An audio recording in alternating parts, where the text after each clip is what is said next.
안녕하세요. 지금까지 살면서 황당한 일 한두 번쯤은 경험을 모두 해보셨을 거예요. 저 역시도 황당하고도 이해 안 되는 경험들을 인생에서 하고 난 뒤 어떤 일에도 무덤덤하게 반응을 하게 되는 지경에 이르게 되었습니다. 요즘 사람들 말로는 이런 걸 인생 만렙이라고 하기도 하더라고요. 그만큼 저는 30대 중반의 나이에 남들이 겪기에는 쉽지 않은 황당무계한 사건을 치르게 되었어요. 저의 사연은 시댁과 관련된 이야기입니다. 결혼 정년기가 되어 남자친구를 만나게 되었고 그 남자와 큰 문제 없이 연애를 했기 때문에 자연스럽게 결혼을 하게 되었어요. 20대 후반에 만나 둘 다 결혼을 전제로 연애를 하다가 쭉 이어진 거였어요. 이 사람과 있으면 재미있고 저의 있는 모습 그대로를 보여줄 수 있어서 좋았어요. 물론 그 사람도 마찬가지였고요. 저희는 결혼 이야기를 서로 마치고 양가 부모님께 인사를 드리기 위해 서로의 집에 방문을 했습니다.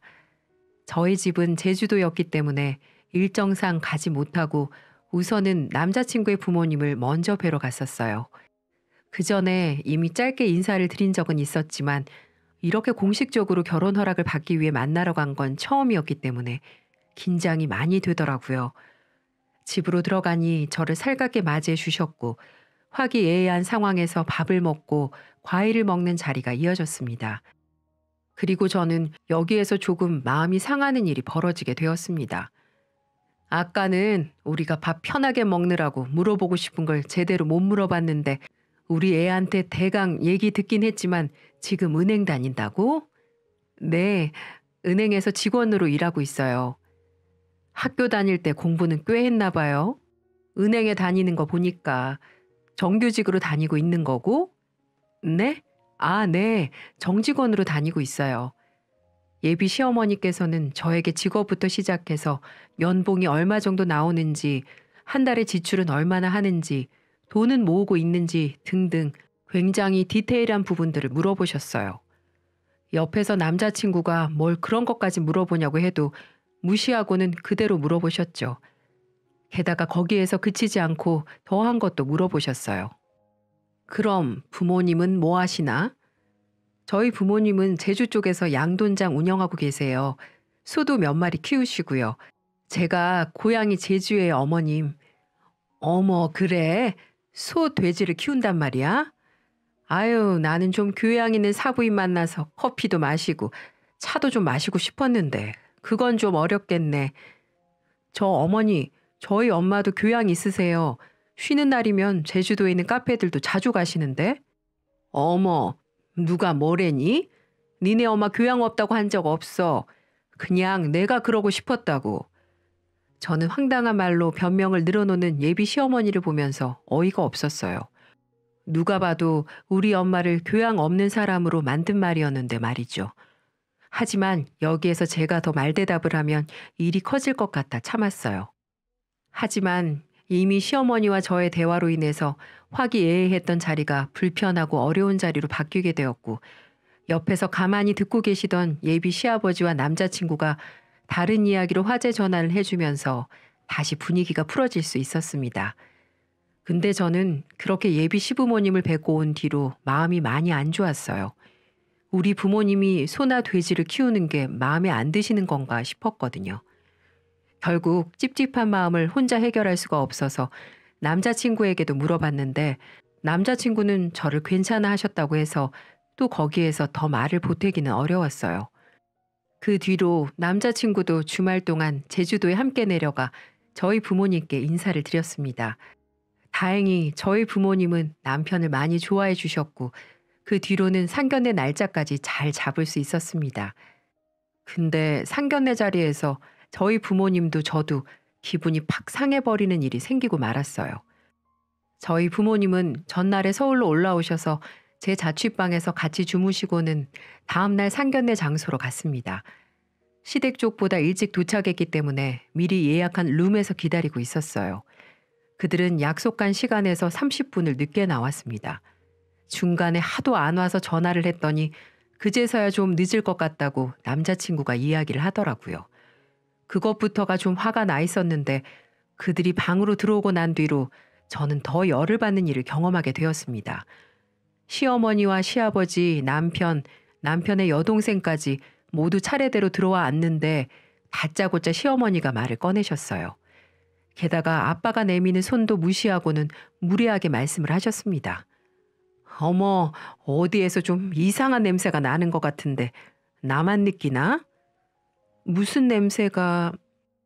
저는 혹시나 식단 관리가 잘 안 되어 있는 건가 싶어서 얼른 여쭤봤어요. 아, 어디서 좀 동물 똥 냄새가 나는 것 같아서. 근데 뭐 내가 좀 예민해서 그런 거겠지. 내가 평소 개코란 소리를 좀 많이 듣거든. 당신은 무슨 소리야 그게? 무슨 냄새가 난다고 그래? 조용히 하고 얼른 자리에 앉읍시다. 사돈, 죄송합니다. 저희 딸내미가 좀 늦게 준비를 하는 바람에 미리 연락을 드렸어야 했는데 저도 정신없이 나오느라 애한테 연락드리란 말을 못했네요. 정식으로 인사드립니다. 시어머니는 누가 봐도 우리 부모님을 저격해서 하는 소리라는 것이 느껴질 만큼 무례하게 말씀을 하셨어요. 순간 저희 부모님이 당황해 하시는 게 느껴졌고 저 역시도 당황해서 아무런 대답을 못하고 있는데 그걸 시아버지께서 중재를 해주셨어요. 처음부터 느꼈지만 시아버지는 아직 회사를 다니시는 분이셨는데 제가 봐도 점잖으시고 품위가 좀 있어 보이셨습니다. 무리한 예비 시어머니께 작게 핀잔을 주시고는 정식으로 저희 부모님께 사과를 하시는 모습에서 제 마음이 좀 풀렸어요. 하지만 이미 저는 시어머니의 태도에서 이 결혼을 하는 게 맞나라는 생각이 들었습니다. 솔직히 처음부터 저와 저희 집을 무시하는 듯한 태도가 마음에 들지 않았거든요. 이런 경우 대부분 고부간의 갈등을 겪는 걸 잘 알고 있었기 때문에 저는 상견례 이후로 결혼에 대해서 다시 한번 진지하게 생각을 해봤습니다. 근데 남자친구와의 사이도 나쁘지 않았고 또 저희 부모님도 예비 시어머니는 솔직히 별로 좋은 분 같은지 모르겠다곤 하셨지만 시아버지가 참 좋은 분 같다고 하셨어요. 그러면서 어디든 다 좋은 사람만 있는 것도 아니고 시어머니가 약간 개념 없이 솔직한 사람이지 나쁜 짓 할 사람은 아닌 것 같으니 제가 원하면 결혼을 하라고 하셨어요. 저도 부모님의 이야기를 듣고 우선 남자친구가 지금까지 만났던 사람들 중에 저와 가장 잘 맞았기 때문에 남자친구 하나 보고서 결혼을 했습니다. 한 번의 고비가 있었지만 그래도 나름 그 뒤부터는 진행이 잘 되어 결혼을 했어요. 결혼은 서울에서 했고 가족들과 지인들의 축하를 받으며 결혼식을 잘 마쳤습니다. 새로 들어간 신혼집에서 남편과 재미있게 살았어요. 여느 부부가 그렇듯 각자의 인생을 살다가 하나가 되어 살아가는 과정을 겪으며 자주 다투기도 했지만 금세 칼로 물 베듯 화해를 했습니다. 시댁은 인천에 있었기 때문에 주말이나 가족 행사가 있을 때나 한 번씩 찾아뵙고 인사를 드리면서 가끔 뵈었어요. 그래서 처음에 고부 갈등을 크게 겪으면 어떡하나 하며 결혼을 고민했던 게 무색해질 정도였죠. 물론 한 번씩 뵐 때마다 약간씩 저를 무시하는 태도가 좀 거슬리기는 했었어요. 시어머니는 쓸데없는 데서 솔직한 부분이 있었기 때문에 꼭 엄한 데서 사람 기분 나쁘게 하셨거든요. 한 번은 시어머니가 심심하다고 저희한테 주말에 놀러 가자고 하시기에 토요일 아침 일찍부터 출발해 모시러 갔었어요. 저도 오랜만에 놀러 가는 거라 기분 내느라고 옷을 좀 꾸며서 입었는데 시어머니는 그걸 가지고 또 저한테 뭐라고 하시더라고요. 예, 너는 젊은 애가 그렇게 옷 입는 감각이 떨어져. 우리 아들이 뭘 보고 좋아하는지 모르겠어. 어머니, 저 어디 가서 옷 못 입는다는 소리는 안 듣고 살았는데 제가 보기엔 저 잘 입은 것 같은데요? 아이고 뻔뻔하기까지. 그래 알았다. 근데 같이 다니는 우리 생각해서 이 시어머니가 해주는 말 좀 잘 들어봐. 같이 다니기 창피해. 얼굴을 보자마자 저에게 한마디 하시는 시어머니로 인해서 저는 놀러갈 기분이 도저히 나지 않았어요. 솔직히 말해서 저 어디 가서 예쁘장하다는 소리도 많이 들었고 몸매도 괜찮아서 여기저기서 좋다고 하는 남자들도 많이 있었거든요. 옷도 깔끔하게 잘 입는 편이라 저랑 같이 옷 사러 가고 싶다고 하는 지인들도 있었고요. 근데 어머님이 그렇게 말씀을 하시니 뭔가 자존감이 뚝 떨어지는 기분이었습니다. 그래서 그날은 정말 신이 하나도 나지 않고 억지로 끌려다니며 하루를 보냈어요. 유일하게 신나서 돌아다닌 건 저희 시어머니였습니다. 남편은 제 기분을 눈치챘는지 그날은 점심까지만 시부모님과 함께하고 저녁은 저희 둘이 데이트하며 먹겠다고 하고는 집에 모셔다 드리고 곧장 왔죠. 역시 저를 생각해 주는 건 남편밖에 없었습니다. 그 뒤로도 종종 시어머니는 만날 때마다 기분을 상하게 하셨지만 남편 때문에 참을 수 있었어요. 그렇게 2년 정도를 살았습니다. 그리고 저희에게는 또 한 명의 가족이 생겼습니다. 바로 뱃속에 아기가 찾아왔는데요. 10달을 뱃속에 품고 있다가 순산을 하고 저는 곧바로 육아휴직에 들어가고 싶었지만 제가 정직원으로 들어가서 거의 곧바로 결혼을 한 거라 주변 눈치가 보여 육아휴직을 하기 어려운 상황이었어요. 그래서 친정엄마에게 잠깐 올라와서 아기 좀 봐달라고 하고 싶었지만 엄마는 아빠와 함께 농장을 비울 수가 없어 시어머니께 부탁을 드려야 했습니다. 시어머니는 전업주부로 계셨기 때문에 전혀 상관이 없었거든요. 좀 걱정스럽긴 했지만 그래도 제 손주한테는 잘해주시겠지 싶어서 저희 집에 머물면서 아이를 좀 봐달라고 부탁을 드렸어요. 시아버지가 혼자 계셔야 하는 게 좀 걸리기는 했지만 흔쾌히 그러라고 해주셔서 시어머니는 저희 집에 머물면서 아이를 돌봐주시게 되었습니다. 근데 여기에서부터 제가 걱정했던 고부 갈등이 시작되고 말았습니다.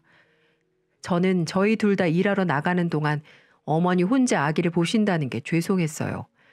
그래서 저는 어머니께 용돈을 드리면서 생활비도 같이 쓰시라고 제 신용카드를 하나 드렸습니다. 근데 그게 화근이 될 줄은 정말 꿈에도 생각을 못했어요. 시어머니는 나름 육아를 잘 해주셨습니다. 저희 남편과 시누이를 돌보신 이력이 있었기 때문에 육아에 있어서 어느 정도 지식이 있어 잘해주셨어요. 그래서 그건 걱정하지 않았습니다. 게다가 처음부터 어머니께 아기를 맡기면서 제 육아 방식은 고집 피우면 안 되겠다라는 생각을 하고 있었기 때문에 저도 크게 터치를 하진 않았어요. 근데 문제는 어머니의 생활 태도였습니다. 어머니는 아기가 외출이 가능해졌을 무렵부터 계속해서 외출을 하셨어요. 그리고는 제 카드로 여기저기 돌아다니며 계속 무언가를 사셨죠. 처음에는 가볍게 화장품을 사신다거나 아기용품을 산다거나 제가 용납할 수 있는 선에서 카드를 사용하셨어요. 근데 점점 더 그 금액이 커지더니 몇백만 원짜리 명품 가방까지도 턱 하고 사오셨더라고요. 저는 너무 놀랐습니다. 저도 한번 사보지 못했던 거였거든요. 근데 그것까지도 참았어요. 육아를 해주신 대가와 부모님께 드릴 수 있는 선물이라고 생각을 했거든요. 하지만 거기에 멈추질 않으시더니 이번에는 제가 잘 알고 있는 브랜드의 고가 원피스를 사셨더라고요. 카드 내역을 받아서 보는데 100만 원 이상의 금액이 찍혀 있길래 매장에 전화해서 물어봤더니 젊은 사람들이 입는 원피스였습니다. 그래서 어머니께 가서 물었어요. 어머니, 혹시 원피스 사셨어요? 아, 하나 샀어. 우리 딸 거. 요즘 하도 옷이 없다고 전화해서는 성화를 내길래 내가 하나 사줬다. 네? 제 카드로 사셨던데요? 네 카드로 샀지. 내 거 안 사고 내 딸 거 산 거야. 그러니까 내 거 샀다고 생각하고 네가 그걸 좀 처리해라. 어머니, 그런 게 어딨어요. 저는 생전에 그런 원피스 입어본 적이 없는데요. 그리고 어머니가 사주시는 거라면서요. 그럼 어머니가 돈을 내셔야죠. 내가 돈이 어딨어. 하루 종일 집구석에서 처박혀서 애나 보고 있는데. 그렇다고 너네가 나한테 용돈을 두둑이 주는 것도 아니고. 어머니, 한 번만 말씀드릴게요. 그 카드 좀 아껴서 써주세요. 어머니 카드 쓰시는 것만 해도 한 달에 100만 원 넘게 내요. 그런데다 또 100만 원 넘는 돈을 긁으신 게 말이 돼요? 앞으로는 그만 좀 써주세요. 어머, 진짜 치사해서. 그러니까 내가 처음부터 며느리를 심사숙고해서 골랐어야 했는데 돼지 새끼들 키우는 집안 마음에 안 든다고 한 걸 겨우겨우 우리 아들이 설득해서 결혼시켰더니만 꼴랑 100만 원 가지고 덜덜거리니? 치사해서 정말. 시어머니는 단단히 삐지셨는지 그 말만 하고는 방으로 들어가셨어요. 하지만 저는 그 이후에도 또 돈을 헤프게 쓰실까 봐 아예 카드 한도를 낮춰놨습니다. 그랬더니 그 뒤로는 또 삐져서 말도 안 붙이시더라고요. 저도 말았습니다. 그렇게 시어머니와 냉전을 하고 있는 중에 시누이가 집에 놀러 왔어요. 언니, 저 왔어요. 엄마랑 우리 조카 보고 싶어서 왔어요. 잘 오셨어요. 오신 김에 며칠 쉬다가 가세요. 오랜만에 휴가 내시고 오셨다면서요? 고마워요. 시누이와는 왕래가 많이 없어서 어색했는데 그래도 남편의 동생인지라 잘해주려고 노력했어요. 근데 시누이도 진짜 뻔뻔하더라고요. 저희 집에 있는 동안 계속 외식하자고 조르고 제 남편한테는 돈까지 달라고 하더라고요. 저는 속으로 부글부글 끓었지만 며칠 있으면 안 볼 사람이라 꾹 참았습니다. 근데 이번에는 또 헛소리 하나를 저한테 하더라고요. 언니 있잖아요. 사실 내가 이번에 여기 온 이유가 하나 있는데 좀 들어봐 주실래요? 뭔데요? 그게 저 돈 좀 빌려주세요. 그냥 달라는 거 아니고 빌려달라는 거예요. 얼마가 필요하신 건데요? 좀 많은데 제가 곧 갚을 수 있어요. 한 1억 정도 돼요? 네? 1억이요? 말도 안 돼요. 저희한테 1억이 어딨어요. 아니, 언니 은행 다니면 대출 잘 나올 거 아니에요. 그러니까 좀 빌려주세요. 안 돼요. 없어요. 직원이라고 해도 그 정도 안 나와요. 대출이 뭐 직원 명패 보고 해주나요? 조건 다 따져가면서 하는 거지. 저희 1억까지 안 나와요. 죄송해요. 야, 너 진짜 치사하다. 어쩜 지 시누이가 말하는데 말하는 꼬락서니 하고는 더럽다 더러워. 치사하게 느껴져도 어쩔 수 없어요. 그만큼 큰 돈 없어요. 아니, 이유나 좀 여쭤볼게요. 그 큰 돈이 왜 필요하신 거예요? 아가씨 지금 나이가 몇인데 30대 초반이 1억까지 쓸 일이 뭐가 있어요? 혹시 결혼하세요? 아니요. 결혼은 무슨. 실은 제가 직장 그만두고 사업하고 싶어서 쇼핑몰을 좀 무리해서 차렸는데 그게 일이 만만치 않더라고요. 그래서 좀 잘 안 됐어요. 아빠 알면 엄마도 나도 죽기 직전까지 맞다가 쫓겨날 판이라 그러니까 언니가 좀 도와주세요. 사업이요? 사업 아무나 하는 거 아니에요. 근데 그래도 저 돈 없어요. 어머니도 아가씨 안 말리시고 뭐 하셨어요? 참네, 됐다. 너한테 뭘 바라니? 필요 없어, 얘. 어머니는 무슨 오기인지 저한테도 필요 없다고 말을 하더라고요. 그래서 저도 알았습니다. 근데 그날 밤 뒤에 가서 시누이가 저한테 찾아와서 또 이야기를 걸었어요. 언니, 진짜 제발 다시 한 번만 생각해 주세요. 우리 엄마가 오기가 나서 저러는데 저 진짜 이거 못 맞고 우리 아빠 알면 엄마랑 저 죽어요. 사실 이 돈 엄마랑 아빠 노후에 쓰신다고 아빠 월급 다 쪼개서 모아둔 돈이었거든요. 근데 내가 그걸 다 홀랑 써버려서 그러니까 언니 제발 딱 한 번만 도와주세요. 네? 아가씨는 울면서 저에게 이야기를 했습니다. 근데 솔직히 말해서 저희 친정의 이야기를 하면 구할 수 있는 돈이었습니다. 근데 저는 시어머니도 솔직히 좀 괘씸했고 시누이는 남편을 통해서 철없이 사고치고 다닌다는 이야기를 많이 들었기 때문에 이참에 버릇을 좀 고쳐줘야겠다고 생각했어요. 그래서 일부러 들어주지 않았습니다. 죄송해요, 아가씨. 안타깝긴 한데 저도 어려워요. 언니, 제가 이렇게까지 살살 기면서 말하는데 언니도 진짜 매정하네요. 됐어요. 나도 치사해서 더는 싫어요. 아가씨는 반복되는 저의 거절에 이번에는 화를 내며 그 밤에 자신의 집으로 돌아가 버렸습니다. 다음 날 어머니는 딸이 말없이 간 걸 보고는 또 저한테 핀잔을 주시더라고요. 저도 억울하고 힘들었지만 그냥 무시했습니다. 솔직히 싸우는 게 더 지쳤었거든요. 또다시 시어머니와의 냉전이 계속되던 중에 남편은 안 되겠는지 저에게 와서 먼저 가족여행을 제안했습니다. 저의 친정 부모님께 아기도 보여드리고 다 같이 바람도 쐴 겸 제주도 여행 가는 거 어떻겠냐고요.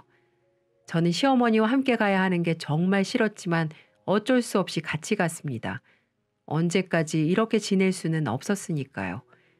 그렇게 저희 가족은 모두 제주도 저희 고향집으로 넘어갔습니다.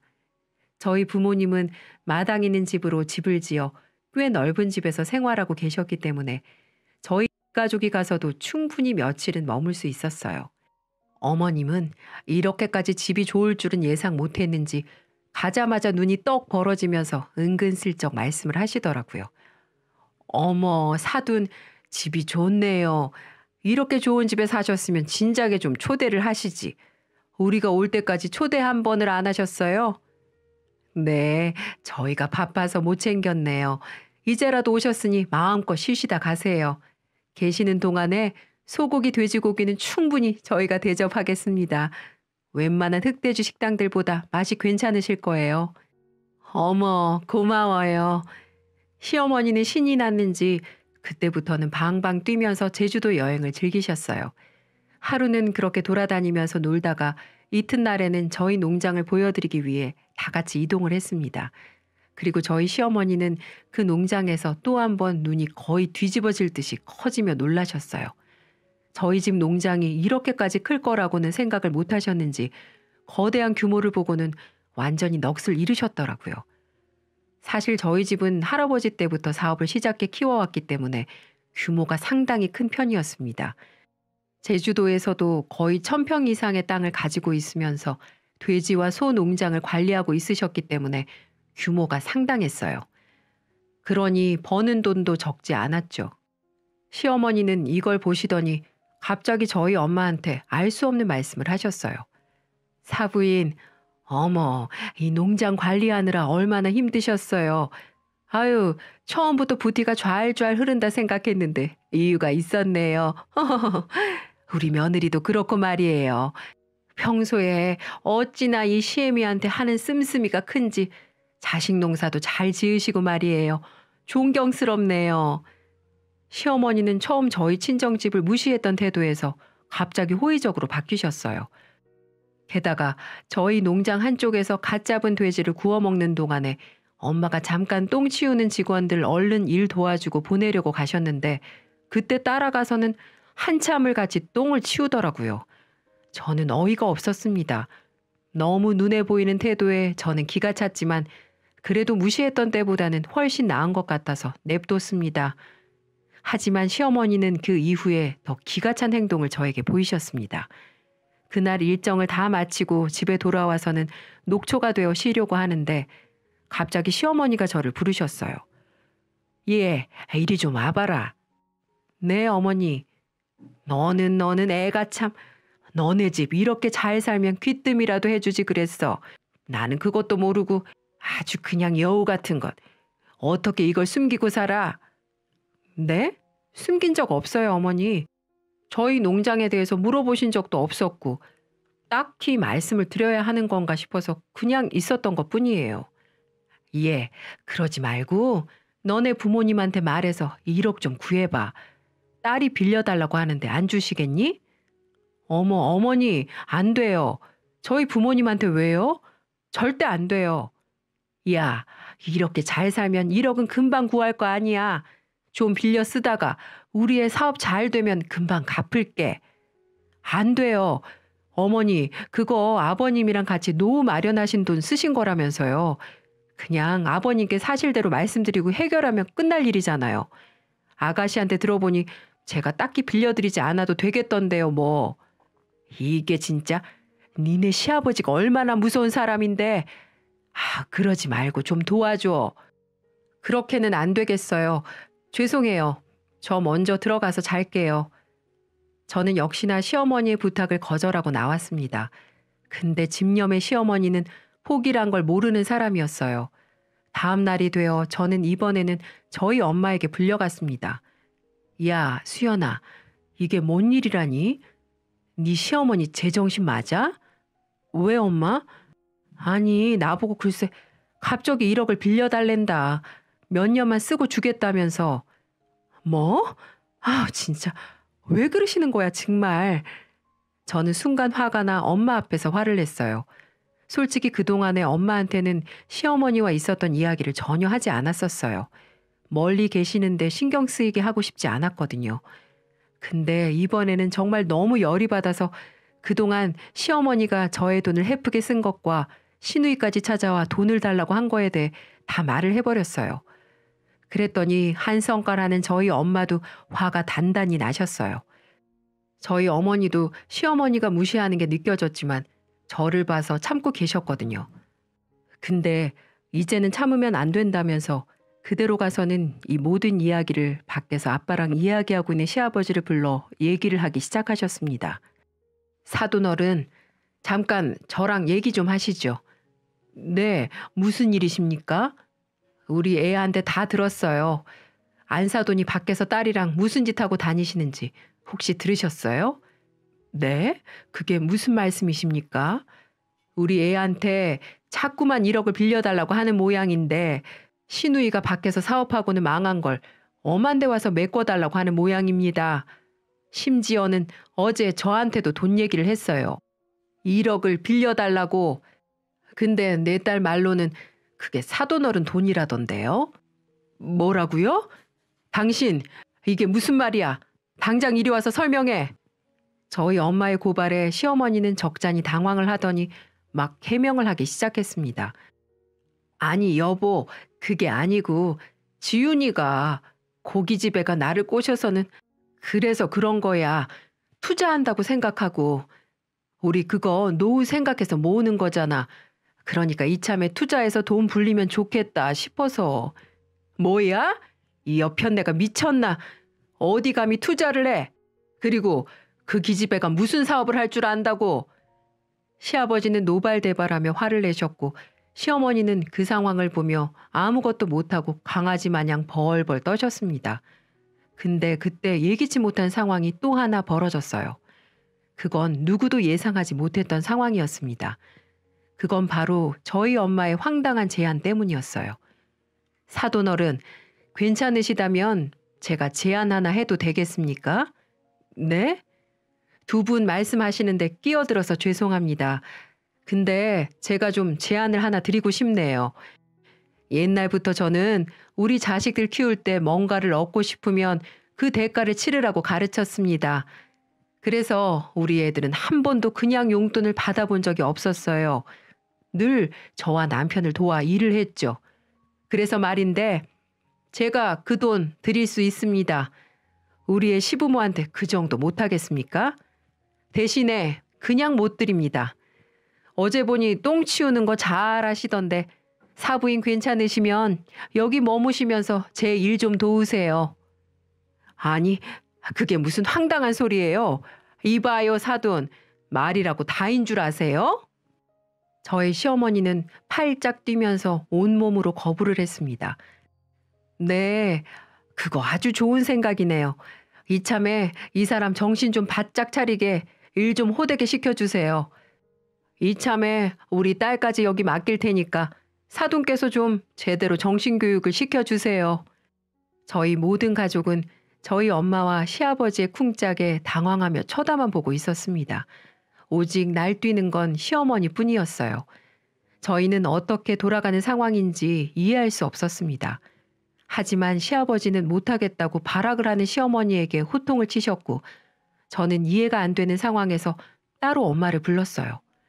엄마, 이게 무슨 일이야? 도대체 갑자기 무슨 꿍꿍이신 거예요? 예, 걱정하지 마. 이참에 너네 시어머니랑 시누이 정신교육 좀 시키려고 하는 거니까. 사실 어제 너네 시아버지랑 얘기를 좀 했다. 내가 답답하고 화가 나서 얼른 가서 찔러버렸거든. 근데 네 시아버지 참 좋은 사람이야. 이미 알고 있었더라고. 근데 이걸 어떻게 해결을 할까 고민하고 있던 모양인데 내가 도움을 좀 줬어. 이참에 정신 바짝 차리게.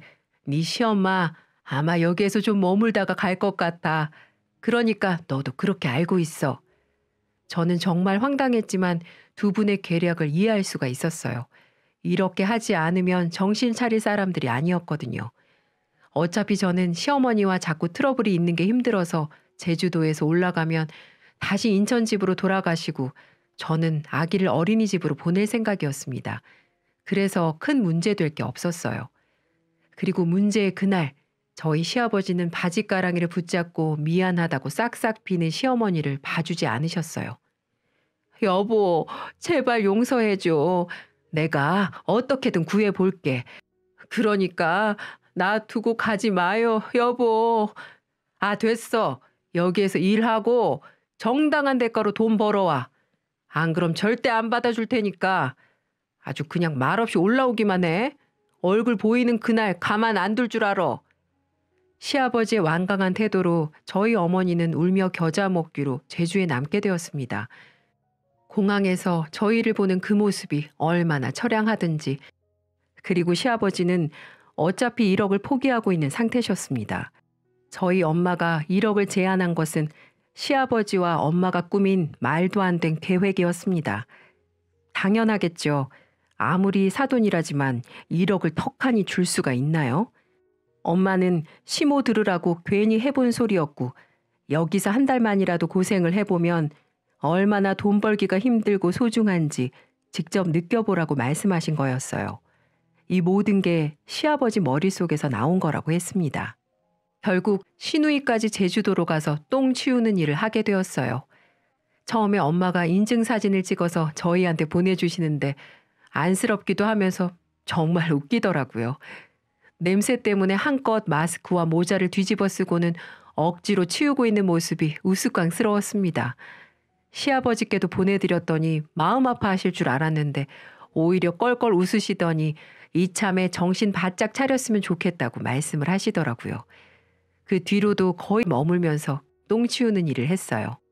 솔직히 저희 입장에서는 시어머니가 그동안 우리 친정을 무시하고 했던 게 이렇게 갚아지는구나 싶어 쌤통이란 생각이 들기도 하더라고요. 지금은 다시 올라오신 상황인데 올라오신 날부터 저희 엄마에게 호되게 혼나면서 일을 배우셨는지 완전히 저를 대하는 태도가 싹 바뀌셨어요. 어찌나 친절하시고 신경 건드리는 말 안 하면서 잘하시던지 진작에 좀 보내드릴 걸 하는 생각도 들었답니다. 참, 두 분의 지혜에 저희 가족은 웃고 지나갈 수 있었습니다. 그래서 지금은 시어머니와도 잘 지내고 있어요. 시누이는 아직 정신을 제대로 차린 건지는 모르겠지만 다른 직장을 구해 잘 다니고 있다고 들었습니다. 가족 모두에게 황당한 사건이었지만 잘 마무리가 되어서 지금은 추억으로 남게 되었어요. 앞으로도 계속해서 이 일을 이야기하면 깔깔깔거리며 웃을 것 같네요. 여러분도 세상 사는 게 많이 힘드시겠지만 그래도 웃을 일 찾아가시며 지내시고 또 한박 웃음 지을 만한 일들이 넘쳐나시기를 기원하겠습니다. 긴 사연 들어주셔서 정말 감사합니다.